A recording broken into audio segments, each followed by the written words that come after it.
My friend, what a great tune this is. We're gonna be playing Nani, Kaua'i. So with this one, there's a couple different versions out there. I would suggest for you to watch them all. Some of my favorites have been changed into like jazz versions. So cool. For what we're gonna be doing here today, gotta change that color so it's a little bright, not so bright. Gee golly whiz. For today, what we're gonna do is we're gonna play this in the key of F. That's what most of these are in. But if you have a book that has it in another key, maybe what we could do at the end of this venture is use a capo to play the same chords that are in your book. So if we're playing in the key of F and we're playing an F, and then we're playing a B flat, and then we're playing an F, we also have an E diminished, but we could call this a 5 dominant as the C7. And then we also have in the key, in this song, a D minor. Now the D minor in most books is not put in there, but the tonality is definitely there. It's something that you would sing in a minor tone over the top of it. So the feeling and the phrasing of this for the rhythm is gonna have it, I'm gonna show it in the key of F. Some composers have like a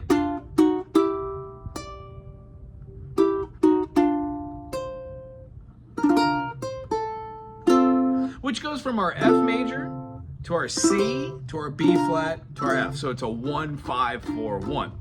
The idea is being able to play these two double stops or these notes inside of the harmony, the 1 and 3 of the B flat there, and then moving it up to the C for the 1 and 3, C and the E, gives us this really cool Hawaiian feel. And then we're gonna end on that C up top, B flat to an F.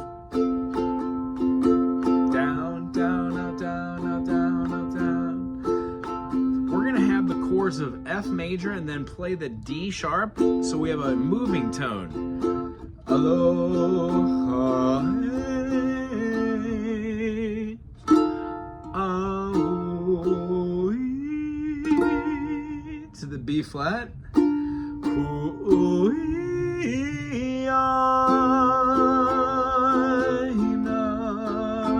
D minor, Ikeku, E diminished, Kila, Kila, Hawaii, Ale. The movement is doing our 1 chord to a 4 chord to the 5. Now there are many different versions. One of the ones I heard was beautiful, did this kind of like, this half step walk down called an Excel. Not that you would care. Long story short, when we're playing this one, you can move it to any key. It's always gonna have the same phrasing and the feeling no matter what those chords are. You go up an inflection on the last, the second to last word in each phrasing. Very beautiful. As always, you do the first verse twice, so let's try to do that. Everybody play along. We're doing an F.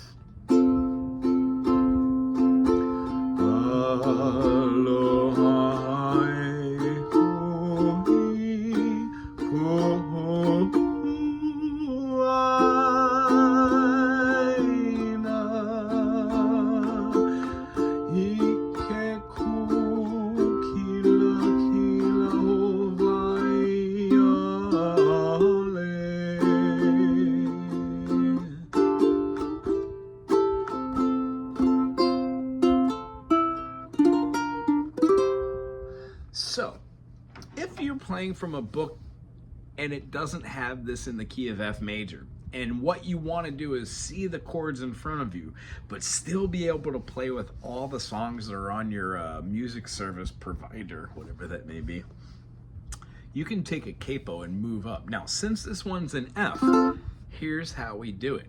We find the note of A as being our top note here.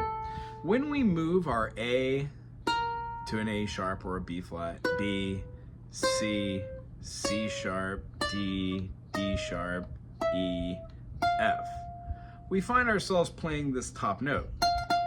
So if I was actually thinking of this as being a C, where would my bar be, or my nut?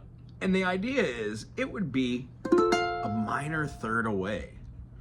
1 is a minor second, is a minor second, and then a minor second plus a minor second is a major second, and then another minor second gives me a minor third. So when I put my pinky up here and take that capo and put it on the 6th fret, I find myself being in the key of F major, which I'm able to play just now my C major chords. It's up higher, it might change the way you feel about the voicing, but sometimes it sounds really, really good. So here we go. What it would be like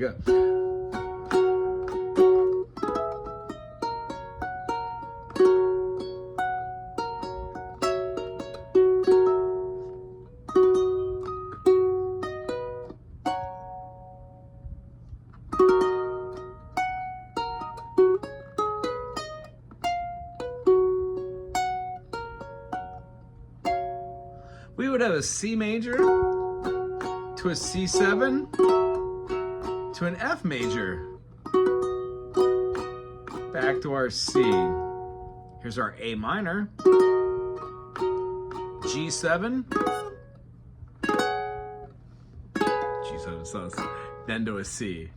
If you feel like your fingers are a little cramped, that's right, they're going to be. You could put the capo riding the back of the other fret. But capos have a tendency to make these go out of tune because the strings are polymer strings. They're made out of a synthetic plastic which allows it to stretch and expand with the weather and such. So, good thing about that is the more you use the capo, the better this will get for those strings stretching out in the right places. Bad news is you're gonna have to replace your strings more often than you would. And anywho, we should be changing our strings every 3 to 6 months anyways. If you play at least 5 to 10 to 20 minutes a day, I would say so. They sound much more vibrant when you do that. So with this in the new key, because we were playing 1 chord, and then we're playing a 1 dominant, 4 chord, and then back to the 1, 6 chord, and then back to the 1.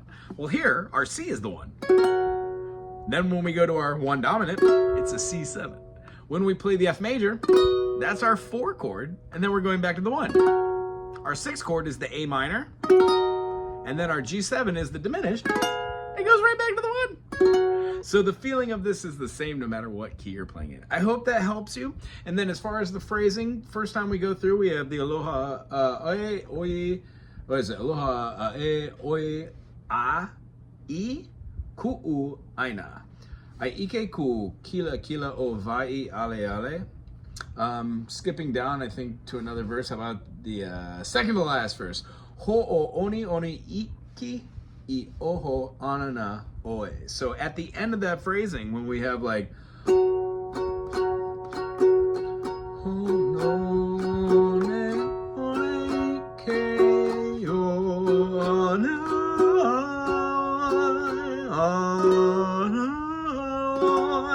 we're going to be raising that second to last word up in pitch when we're singing. A minor.